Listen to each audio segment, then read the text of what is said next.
ये कहानी है एक छोटे से गांव रघुनाथपुर की। वैसे तो ये गांव छोटा सा था, मगर यहाँ के लोग बड़ी खुशी से रहते थे। इसी गांव में दो भाई रहते थे। एक का नाम था रामधनी और दूसरे का नाम था श्यामधनी। रामधनी और श्यामधनी के पिता बहुत पहले ही गुजर गए थे, मगर जाने से पहले उन्होंने अपने खेत को रामधनी और श्यामधनी में बराबर बराबर बांट दिया था, ताकि उनके जाने के बाद दोनों भाई खेती करके अपना परिवार चला सके।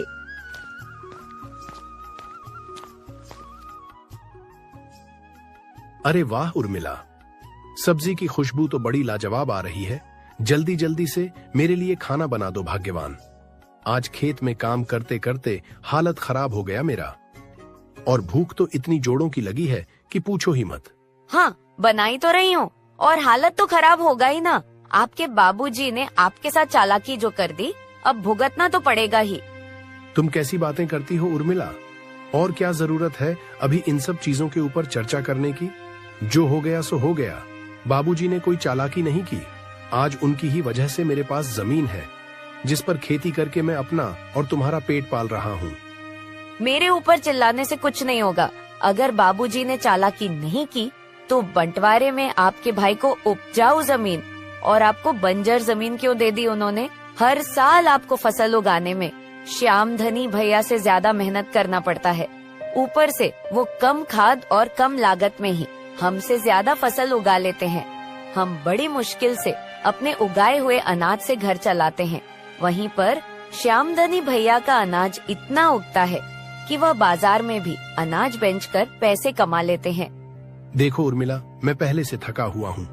मैं अभी कोई बहस नहीं करना चाहता। भैया की किस्मत अच्छी है और इसमें उनकी कोई गलती नहीं है। हमारे पास जो भी है उसके लिए हमें भगवान को शुक्रिया कहना चाहिए और मेहनत करते रहना चाहिए। रामधनी और श्यामधनी के बीच हुए खेत के बंटवारे को लेकर उर्मिला खुश नहीं थी। वह अक्सर रामधनी से इसकी शिकायत करती रहती थी। वहीं श्यामधनी का खेत काफी उपजाऊ था, जिसकी वजह से फसल बहुत अच्छी होती थी।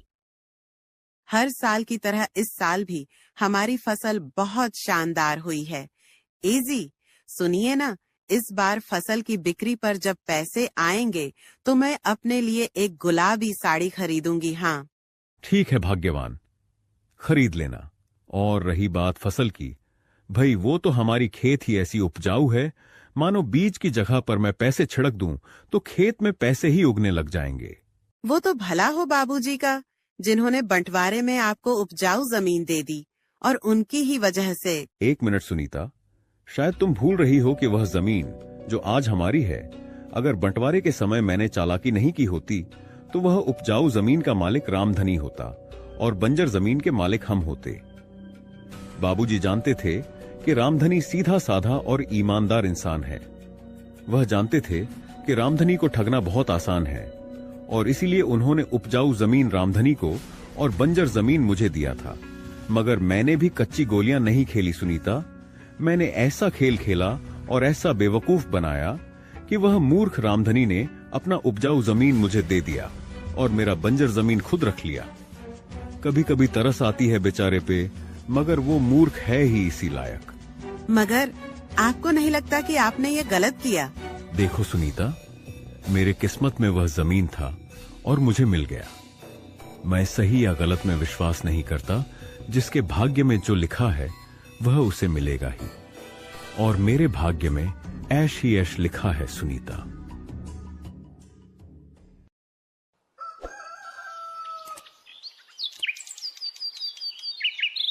रामधनी जब भी अपने खेत की ओर जाता, बंजर और सूखापन देखकर अक्सर परेशान हो जाया करता था। खेत की ऐसी सुखी और बंजर हालत देखकर मुझे नहीं लगता कि इस साल भी मुझे ज्यादा फसल मिलेगी। समझ नहीं आता कि आखिर मेरी ही जमीन में ऐसी समस्या क्यों है। इतने अच्छे किस्म के खाद और पानी देने के बावजूद भी फसल ठीक से आने का नाम ही नहीं ले रही।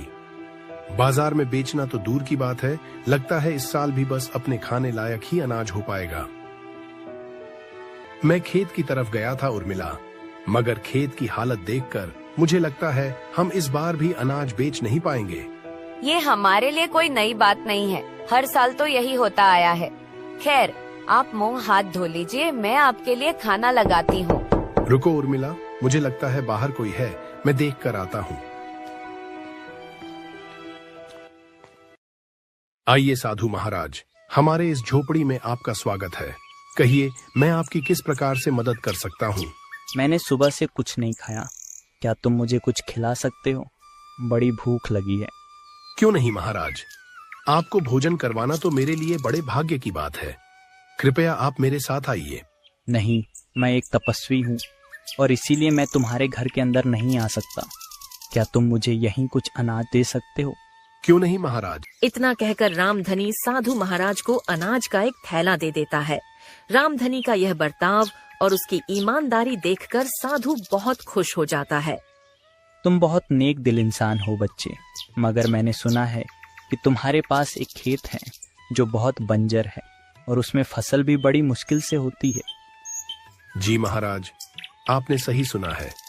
मैं कितनी भी मेहनत कर लूं, मगर ना जाने क्यों हर साल खेत बंजर ही रह जाती है। ठीक है, तो अब मेरी बात बिल्कुल ध्यान से सुनो बच्चा। तुम कल सुबह अपने खेत में जाना और फसल बोने के लिए खेत में जितनी खुदाई करते हो, तुम केवल उससे एक हाथ नीचे तक खुदाई करना। तुम्हें समझ आ जाएगा कि तुम्हारे फसल क्यों ठीक से नहीं आते। मगर ध्यान रहे, खुदाई एक हाथ नीचे तक करनी है। तो क्या अगर मैं एक हाथ नीचे तक खुदाई करके फसल लगाऊंगा तो फसल अच्छी होगी? इसका जवाब तुम्हें खुदाई करने के बाद मिल जाएगा। फिलहाल मैं चलता हूँ। इतना कहकर साधु वहाँ से चला जाता है।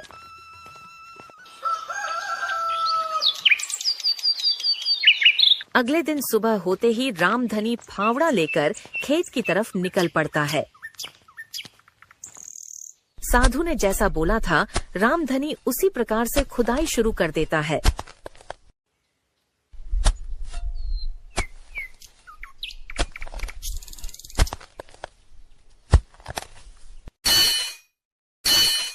अरे, ये किस तरह की आवाज थी? शायद जमीन के अंदर कोई धातु है। और साधु महाराज के कहने पर मैंने एक हाथ नीचे तक खुदाई भी कर दी है। एक दो फावड़ा और मारकर देखता हूँ कि आखिर इसमें है क्या। रामधनी जैसे ही अगला फावड़ा चलाता है, खेत में से सोने की सिक्के निकल जाते हैं। इतना सोना एक साथ देखकर वह हैरान रह जाता है। हे भगवान, इतना सारा सोना और वह भी मेरी खेत में, यह तो कमाल हो गया। उर्मिला को जब यह बताऊंगा तो वह बहुत खुश हो जाएगी। रामधनी घर जाकर उर्मिला को सारी बातें बताता है। इतना सारा सोना देखकर उर्मिला भी हैरान रह जाती है। हे प्रभु, कहीं मैं कोई सपना तो नहीं देख रही? इतना सारा सोना एक साथ मैंने कभी नहीं देखा। मुझे तो यकीन ही नहीं हो रहा कि यह सारा सोना हमारा है। वह बंजर जमीन। एक मिनट उर्मिला, अब मुझे समझ आया कि इतनी मेहनत और इतने अच्छे खाद डालने के बावजूद भी हमारी जमीन बंजर क्यों रह जाती थी। दरअसल जमीन के नीचे यह सोना दबा हुआ था, जिसके वजह से हमारे फसल ठीक से नहीं होते थे और हमें यह बात पता भी नहीं थी। हमें तो साधु महाराज का शुक्रिया करना चाहिए, जिनकी वजह से आज हमें इतना धन मिला है। आप बिल्कुल ठीक कहते हैं जी। अब हम भी आराम की जिंदगी बिताएंगे, क्योंकि अब ये सारा धन हमारा है। कुछ दिन बीत गए। रामधनी का रहन सहन अब पहले से बदल गया था। उसने एक बड़ा घर बना लिया था और साथ ही उसने 2 गायें भी खरीद ली। इधर श्याम धनी को यह बात खाई जा रही थी कि आखिर खराब फसल होने के बावजूद भी रामधनी के पास इतने पैसे कहां से आए। उसने तय किया कि वह चुपके से इस बात का पता लगाएगा कि रामधनी के पास आखिर इतने पैसे कहां से आ गए।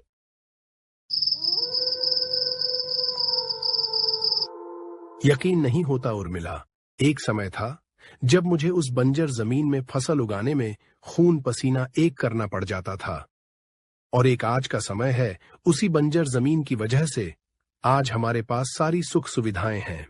हाँ जी, बिल्कुल सही कहा आपने। अगर हमें पता नहीं चलता कि उस बंजर जमीन के नीचे सोना दबा हुआ है, तो हम आज भी सूखी रोटी ही तोड़ रहे होते। अच्छा, तो ये माजरा है। वही मैं सोचूं कि आखिर इनके पास अचानक से इतने पैसे कहां से आ गए। कोई बात नहीं, हमारी मुलाकात बहुत जल्द होगी रामधनी।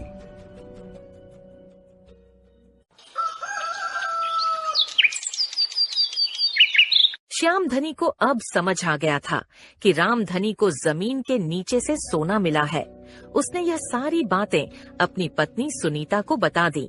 ये तो उनकी किस्मत है जो उनके जमीन से सोना मिल गया। अब इसमें हम क्या ही कर सकते हैं।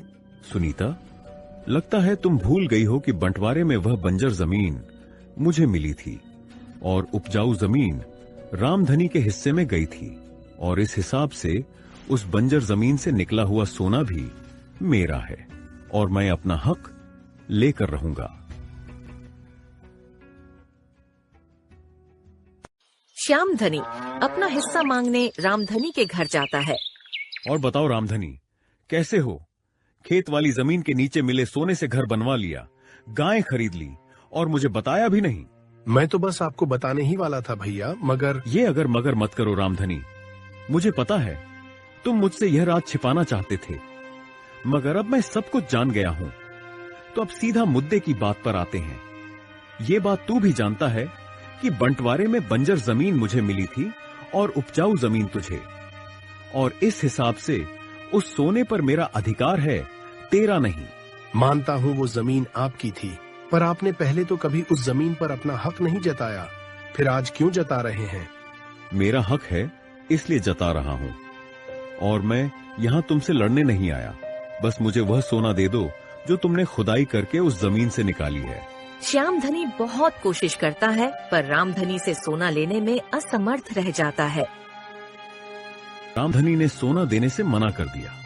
लगता है अब ऐसे बात नहीं बनेगी। घी जब सीधी उंगली से न निकले तो उंगली टेढ़ी करनी ही पड़ती है।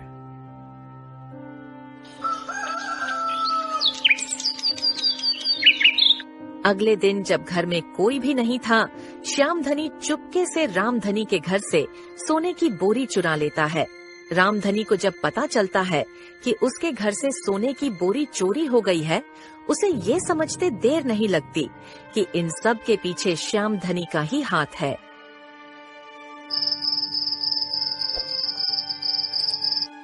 मुझे पता है इन सब के पीछे भैया का हाथ है।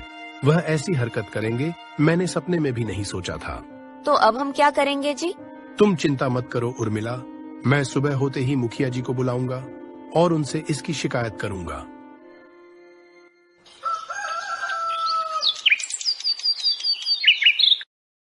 सुबह होते रामधनी मुखिया जी को बुलाता है। रामधनी और श्यामधनी दोनों ही अपनी अपनी बातें मुखिया जी के सामने रखते हैं। मैंने कोई चोरी नहीं की है, मैंने बस अपने हिस्से का सोना लिया है क्योंकि उस पर मेरा हक है। लेकिन मुखिया जी, वह सोना मैंने खुदाई करके निकाला है, इस हिसाब से सोने पर सिर्फ मेरा अधिकार है। मुखिया जी थोड़ी देर सोचने के बाद, दोनों पक्षों की दलीलें सुनने के बाद मैंने अपना फैसला कर लिया है। श्यामधनी, माना कि वह बंजर जमीन तुम्हारे हिस्से की थी, मगर तुमने ही चालाकी से उस जमीन को रामधनी को दे दिया था। तुमने ना ही कभी उस जमीन में फसल उगाई और ना ही तुमने कभी रामधनी की मदद की। तुम रामधनी को उसके हाल पर छोड़कर अपनी जिंदगी मौज से काट रहे थे। जब रामधनी अपनी बंजर खेत में खून पसीना बहा रहा था, तब तुमने हक नहीं जताया। तो आज जब उस जमीन से सोना निकला है, तब भी तुम्हारा उस पर कोई हक नहीं। और मेरा फैसला है कि तुम सारा सोना रामधनी को लौटाओगे और सोने का असली मालिक सिर्फ और सिर्फ रामधनी होगा, जिसका मेहनत उसी की किस्मत।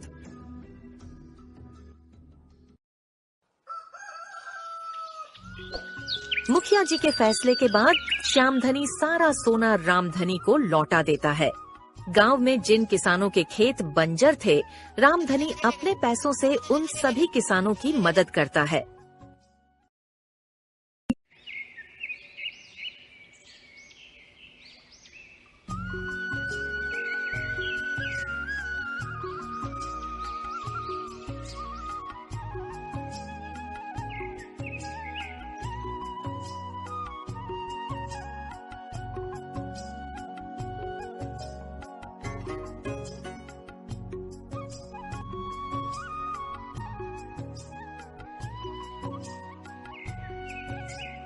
भीम प्रकाश नाम का एक आदमी अपनी बीवी सरला और उसकी 3 साल का बेटा डुग्गू और बूढ़ी माँ के साथ एक गांव में रहता था।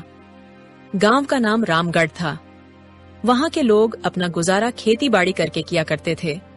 भीम प्रकाश की इस गांव में एक छोटी सी जमीन थी जिस पर वह सब्जियों की खेती किया करता था और फिर उन सब्जियों को बाजार में बेच दिया करता था।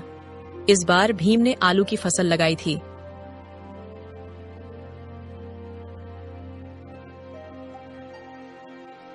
इस बार आलू की फसल की पैदावार काफी अच्छी हुई है। इस बार तो काफी अच्छा मुनाफा होगा। हाँ जी, इस बार तो आमदनी बहुत ही अच्छी होगी। बस हमें जल्दी से फसल की कटाई का काम भी कुछ दिन में शुरू कर देना चाहिए। इस बार जब पैसे आएंगे तो सबसे पहले हम अपनी छत की मरम्मत करवाएंगे। बारिश में बहुत परेशानी होती है। हमारे छत से पानी टपकता है और घर में सब सामान गीले हो जाते हैं। हाँ सरला, तुम ठीक कहती हो। इस बार सबसे पहले हम अपनी छत की मरम्मत करवाएंगे। और हाँ, हमारा डुग्गू काफी दिनों से मुझसे बैडमिंटन की मांग कर रहा था। इस बार उसके लिए बैडमिंटन जरूर लेकर आऊंगा। हाँ भीम प्रकाश भाई, इस बार तो तुम्हारी सब्जियों की फसल काफी अच्छी आई है। लगता है इस बार तुमने बहुत मेहनत की है। शहर में मेरा एक जानकार है जो तुम्हारी इस फसल के लिए काफी अच्छी कीमत देगा। अगर तुम हाँ कहो तो मैं तुम्हारी उससे बात करवा सकता हूँ। हाँ लखन भैया, क्यों नहीं, आप मुझे उनका नंबर दे दीजिए। ठीक है, शाम को आता हूँ तुम्हारे घर। वह लोग हंसी खुशी से बातें कर ही रहे थे कि तभी अचानक तेज हवा चलने लगी। फिर जोर से बारिश होने लगी।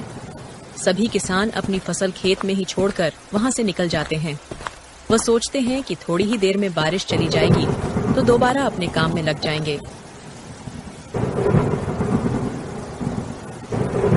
ये बारिश तो बढ़ती ही जा रही है। अगर ऐसा ही चलता रहा तो हमारी सारी फसल नष्ट हो जाएगी। हे भगवान, बस यह बारिश जल्द ही खत्म हो जाए। तेज हवा चलने के बाद बरसे बादल किसानों पर आफत बनकर टूटे। गांव के सभी लोगों ने अपनी फसलें खेत में ही छोड़ रखी थीं। उन्हें बस सुबह होने का इंतजार था।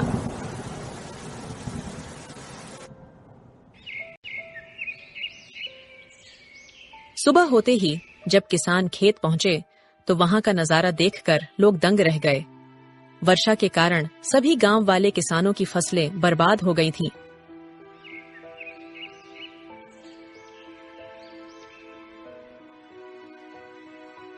हे भगवान, यह क्या हुआ? मेरी सारी फसल नष्ट हो गई। ये तो अनर्थ ही हो गया। इस बार तो सबसे ज्यादा उम्मीद थी। अब क्या होगा?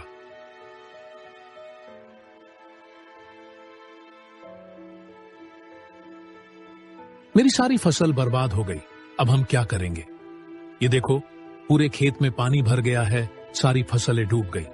अब यहां कुछ नहीं बचा इस गीली जमीन के अलावा। तभी भीम की नजर उसके खेत के कुछ फसलों पर जाती है जो थोड़ी ऊंचाई पर होने के कारण बची हुई थी। भीम बची हुई आलू की फसलें इकट्ठा करके घर लौटता है।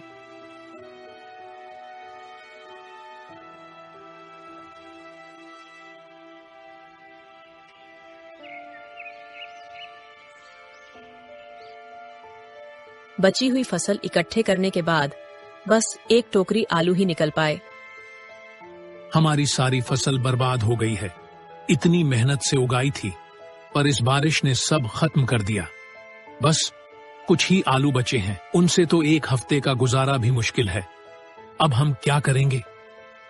गांव के सभी किसानों का बहुत बुरा हाल है। इस बारिश ने किसानों को अंदर तक तोड़कर रख दिया है, और खासकर हम जैसे गरीब किसानों को, जिसके पास कमाई का बस एक यही जरिया है। जी, आप ज्यादा परेशान मत होइए, आप धैर्य रखिए। अगर आप ही धैर्य खो देंगे तो हमारा क्या होगा? हम कोई ना कोई हल निकाल ही लेंगे। तभी सरला को एक विचार आता है। हमारे पास जो आलू बचे हैं उनसे हम कुछ बना सकते हैं। क्यों ना हम इन्हीं आलू से समोसे बनाकर बाजार में बेचें? मुझे लगता है गांव वालों को बहुत पसंद आएंगे। थोड़ी बहुत तो आमदनी हो ही जाएगी। तुम्हारी बात सही है, लेकिन क्या इससे हमारी जरूरतें पूरी हो पाएंगी? बिल्कुल। इस समय तो बारिश का मौसम भी है और लोग गर्मा गर्म समोसे खाना पसंद करेंगे। हम एक कोशिश करके देखते हैं, शायद हमारी मेहनत रंग लाए। ठीक है, हम कल से ही समोसे बनाकर बेचने का काम शुरू करते हैं। तुम्हारे समोसे तो सच में बहुत स्वादिष्ट होते हैं। मुझे पूरा विश्वास है कि लोग इन्हें पसंद करेंगे। भीम ने अपनी पत्नी की बात मान ली। अगले दिन से ही दोनों बहुत मेहनत करते हैं और वह घर से ही समोसे बनाने का सारा सामान तैयार कर लेते हैं। भीम सामान को रेडी पर रखकर बाजार में पहुंच जाता है और समोसे बेचने लगता है। भीम के समोसे इतने खुशबूदार थे कि मात्र खुशबू से ही लोग उसके समोसे के पास खींचे चले आते हैं और समोसे खाने का लुत्फ उठाते हैं। तभी गांव का एक आदमी भीम के पास आता है। क्या बात है भैया, तुम समोसे बेचने लगे? अब खेती बाड़ी छोड़ दी है क्या? नहीं भैया, इस साल की बारिश में मेरी पूरी फसल बर्बाद हो गई। अब मेरे पास बस एक यही साधन है, बस किसी तरह इन समोसे को बेचकर घर का कुछ खर्चा निकल जाए। ऐसे ही कुछ दिन बीत जाते हैं। भीम प्रकाश के समोसे लोगों को काफी पसंद आते हैं। भीम को व्यापार में जो घाटा हुआ था, समोसों को बेचकर उसने अपने थोड़े बहुत नुकसान की भरपाई तो कर ही ली थी। भीम प्रकाश का समोसे का काम ठीक ठाक चल रहा था। थोड़ी बहुत जो भी कमाई होती वह घर के खर्चे में लग जाती थी। भीम प्रकाश को समोसे के सामान के लिए पैसों की जरूरत थी। इसी सोच में भीम बहुत परेशान था। उसे परेशान देख उसके पास गांव का एक व्यक्ति आता है।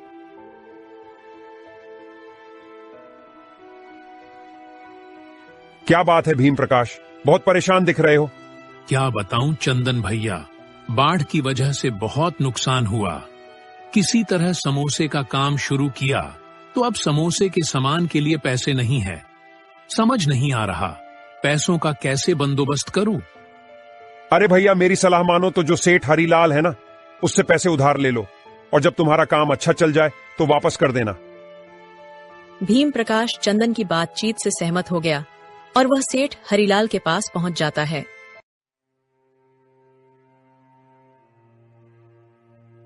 सेठ जी, मेरी फसल इस साल पूरी तरह से बर्बाद हो गई है। मेरे पास अब कोई रास्ता नहीं बचा है। क्या आप मुझे कुछ पैसे उधार दे सकते हैं? उधार तो मैं दे सकता हूँ, लेकिन तुम्हें इसके बदले कुछ गिरवी रखना होगा जब तक तुम पूरे पैसे वापस नहीं कर देते, और उसका ब्याज भी देना होगा। सेठ जी, अभी मेरे पास गिरवी रखने के लिए कुछ भी नहीं है। मेरी सारी फसल नष्ट हो गई है। कृपया ब्याज पर ही पैसे दे दीजिए। तुम्हारे पास तुम्हारी जमीन तो है, तुम अपनी जमीन गिरवी रख सकते हो। सेठ जी, मेरी जमीन ही मेरा सब कुछ है, लेकिन अगर और कोई चारा नहीं है तो मैं अपनी जमीन गिरवी रखने के लिए तैयार हूँ। भीम ने सेठ से पैसे लेकर समोसे बनाने का सामान खरीदा और अपने व्यापार को फिर से शुरू किया।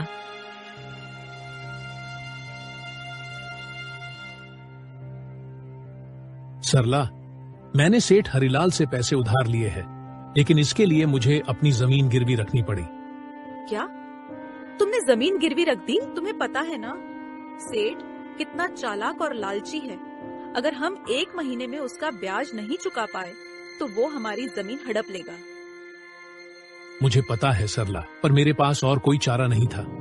हम बहुत मेहनत करेंगे और समय पर पैसे चुका देंगे, मैं वादा करता हूँ। धीरे धीरे उसका व्यापार चल पड़ा और उसकी समोसे की कमाई ठीक ठाक हो गई। 15 दिन के अंदर भीम ने इतने पैसे कमा लिए कि वह फिर से अपनी फसल बोने की स्थिति में आ गया। उसने खाद और बीज खरीदकर अपने खेतों में खेती शुरू की। भीम की मेहनत रंग लाई और कुछ महीनों में उसकी फसल बहुत अच्छी तरह से तैयार हो गई। सेठ हरिलाल बहुत ही चालाक और धूर्त इंसान था। वह अक्सर ही लोगों को ब्याज पर पैसे देता और उन्हें हमेशा ठगने में लगा रहता था। सेठ हरिलाल की नजर हमेशा से ही भीम प्रकाश की जमीन पर थी। वह किसी भी तरह भीम की जमीन पर कब्जा करना चाहता था।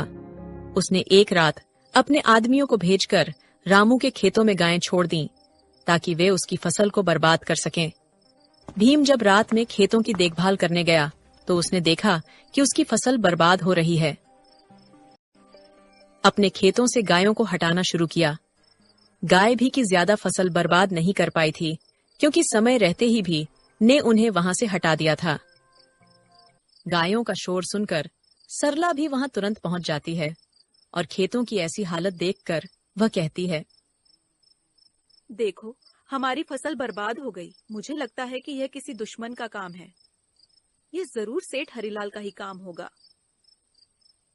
तुम्हारी बात सही है, यह जरूर सेठ का काम है, लेकिन चिंता मत करो, मैं अब अपने खेतों में ही सोऊंगा जब तक हमारी फसल पूरी तरह से तैयार नहीं हो जाती। भीम ने तय किया कि अब वह खुद अपने खेतों में ही सोएगा ताकि वह अपनी फसल की रक्षा कर सके। अगले दिन सेठ हरिलाल को जैसे ही पता चलता है कि भीम की फसल को बर्बाद करने की उनकी यह तरकीब खराब हो गई है, तो वह नई तरकीब सोचता है। इस भीम को तो मैं मूर्ख समझ रहा था, लेकिन यह तो बहुत ही चालाक निकला। लगता है अब कोई दूसरा उपाय ही सोचना पड़ेगा। कुछ दिनों बाद एक रात सेठ हरिलाल अपने साथ मिलावटी दवाइयों की पोटली लेकर भीम के खेत में आया। वह उन जहरीली दवाइयों का छिड़काव करके भीम की फसल को बर्बाद करना चाहता था।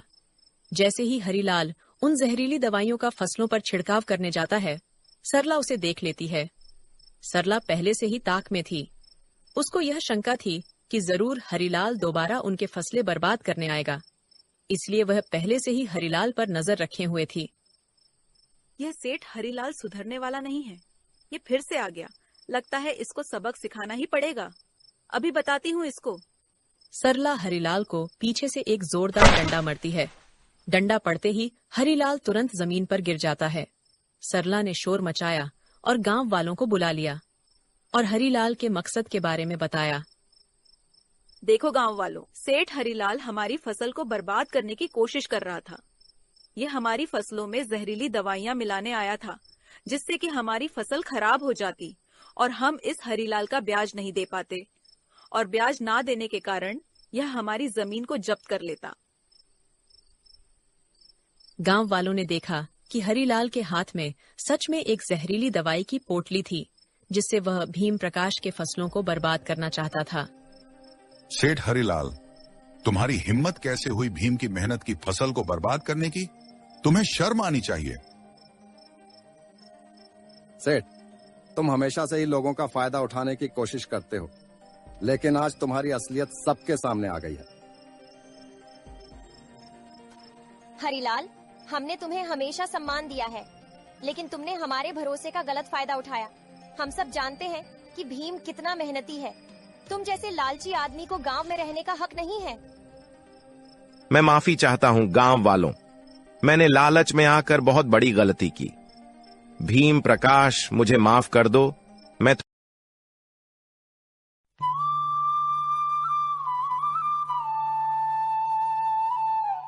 बहुत समय पहले की बात है। एक छोटे से गांव में दो किसान रहते थे। एक का नाम सुरेश और दूसरे का नाम रमेश था। दोनों बचपन के दोस्त थे और उनकी दोस्ती बहुत गहरी थी। सुरेश बहुत मेहनती किसान था।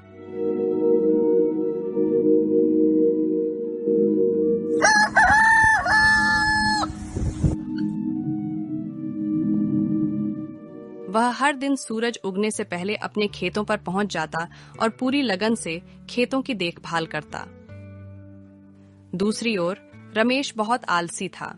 वह देर से उठता, दिन भर गपशप करता और खेतों का काम टालता रहता। सुरेश की पत्नी गीता बहुत समझदार और मेहनती महिला थी। वह घर के कामों के साथ साथ खेतों में भी सुरेश की मदद करती थी। उनकी दो संतानें थीं, एक बेटा अजय और एक बेटी राधा। सुरेश अपने बच्चों को अच्छी शिक्षा देना चाहता था ताकि वे आगे चलकर अपने जीवन में सफल हो सकें। वहीं दूसरी ओर रमेश की पत्नी रमा भी बहुत मेहनती थी, लेकिन रमेश का आलसी स्वभाव उनके परिवार पर भारी पड़ रहा था। उनकी एक ही संतान थी, बेटा मोहन, जो अपने पिता की तरह आलसी होता जा रहा था। रमा अक्सर रमेश को समझाती कि मेहनत करने से ही घर चलता है, लेकिन रमेश टाल मटोल करता रहता।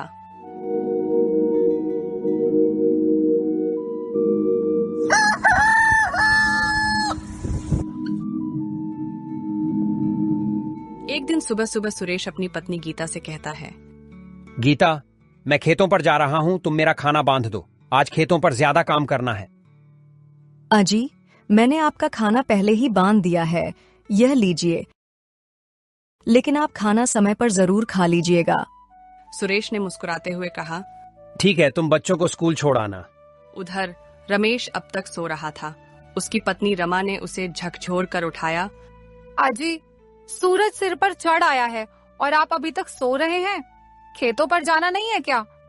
रमेश करवट बदलते हुए बोला। अरे भाग्यवान, क्यों सुबह सुबह चिल्ला रही हो? खेत कहाँ भागे जा रहे हैं? रमा नाराज होकर बोली। जी, आप अपना काम समय पर कर लीजिए। इतना आलस ठीक नहीं, एक दिन आप पछताएंगे। रमेश ने ऊँघते हुए कहा। हाँ, ठीक है, अब उठ रहा हूँ। गांव के अधिकतर लोग खेतीबाड़ी पर निर्भर थे। खेतों में अलग अलग प्रकार की फसलें उगाई जाती थीं, जिनमें गेहूं, चावल, गन्ना और सब्जियां शामिल थीं। खेती करना आसान काम नहीं था। किसानों को हर दिन सूरज निकलने से पहले खेतों में पहुंचकर काम करना पड़ता था। मिट्टी की जुताई, बीज बोना, फसल की देखभाल करना और समय पर सिंचाई करना, ये सभी कार्य बहुत मेहनत मांगते थे। सुरेश के पास खेती का अच्छा अनुभव था। वह अपने खेतों की समय पर जुताई करता, फसलों में खाद डालता और पानी देने में कोई लापरवाही नहीं करता था। वह मौसम के अनुसार फसलों की योजना बनाता, जिससे उसे हर साल अच्छी पैदावार मिलती थी। दूसरी ओर रमेश हमेशा काम को टालता रहता। वह खेतों की देखभाल में आलस करता और सोचता कि किस्मत अच्छी होगी तो बिना मेहनत के भी फसल अच्छी होगी। उसकी यह सोच उसे बार बार नुकसान पहुंचाती। दोपहर के समय सुरेश खेत में काम कर रहा था। तभी उसने किसी के चिल्लाने की आवाज सुनी। वह दौड़कर देखने गया तो देखा कि एक साधु महाराज पेड़ के नीचे बेहोश पड़े थे। उसने तुरंत उनके चेहरे पर पानी के छींटे मारे।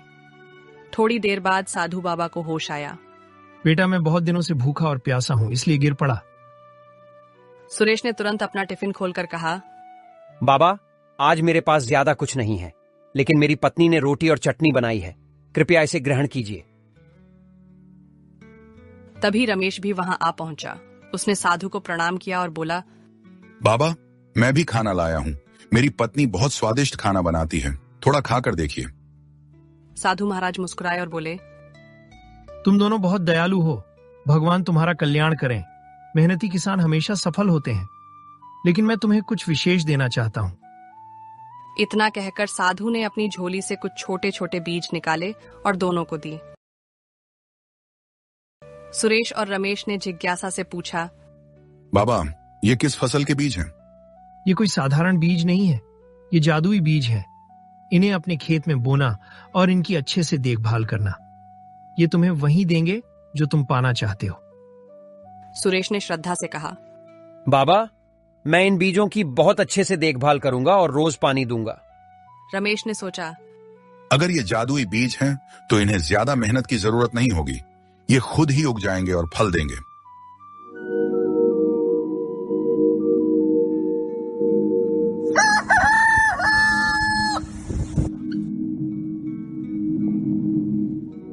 अगले दिन सुरेश और रमेश दोनों ने अपने अपने खेतों में बीज बो दिए।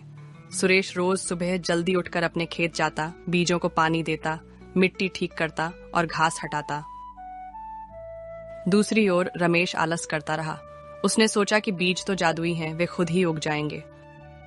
कुछ हफ्तों बाद सुरेश के खेत में हरी भरी गोभी उग आई। गोभी के फूल आम गोभी से बड़े थे। सुरेश और उसकी पत्नी गीता बहुत खुश हुए।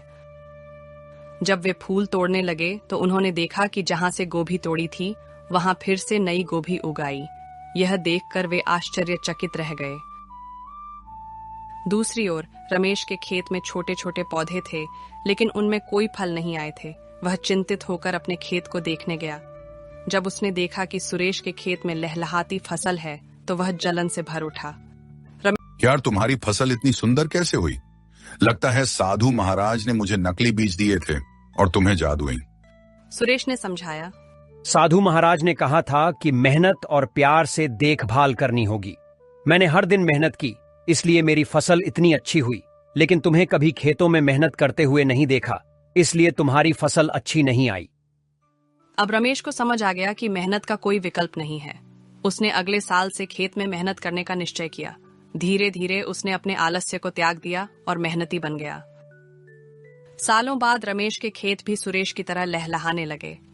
अब उसके घर में भी समृद्धि आ गई थी। मोहन भी पढ़ाई में मन लगाने लगा और मेहनत की कीमत समझने लगा। इस परिवर्तन से रमेश का परिवार खुशहाल हो गया।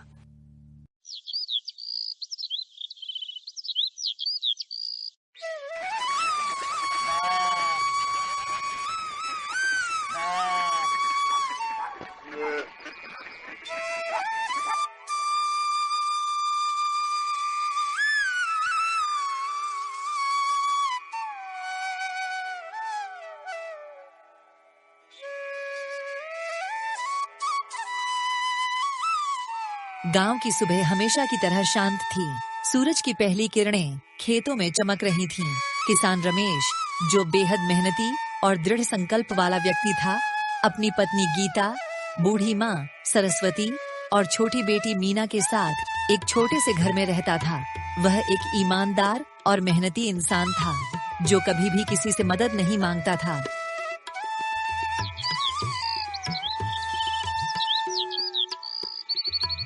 सुबह का समय, गांव का एक शांत नजारा। खेतों में हवा चल रही है, पक्षी चहक रहे हैं। रमेश अपने खेत में हल चला रहा है, पसीने से तरबतर लेकिन अपनी मेहनत से खुश। गीता खेत के पास ही सब्जियां तोड़ रही है।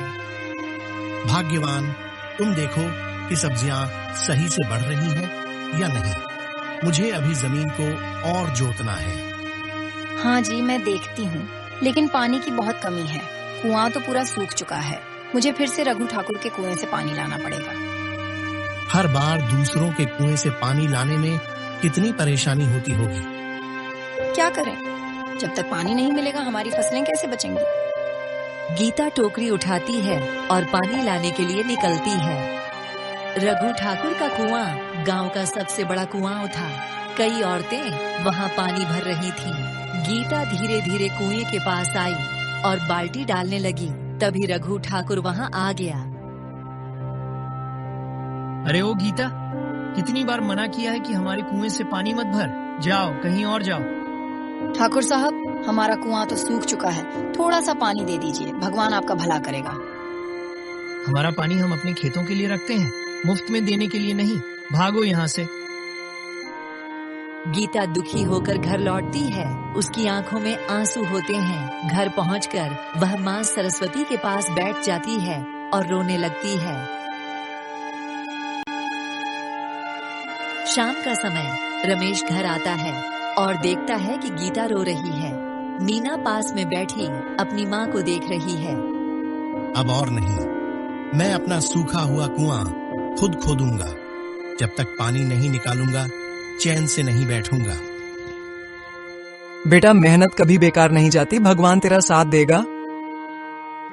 रमेश तुरंत फावड़ा उठाता है और घर के पास अपना सूखा हुआ कुआं खोदना शुरू करता है। गीता और मीना भी मिट्टी निकालने में मदद करने लगती हैं। दिन रात मेहनत चलती रहती है।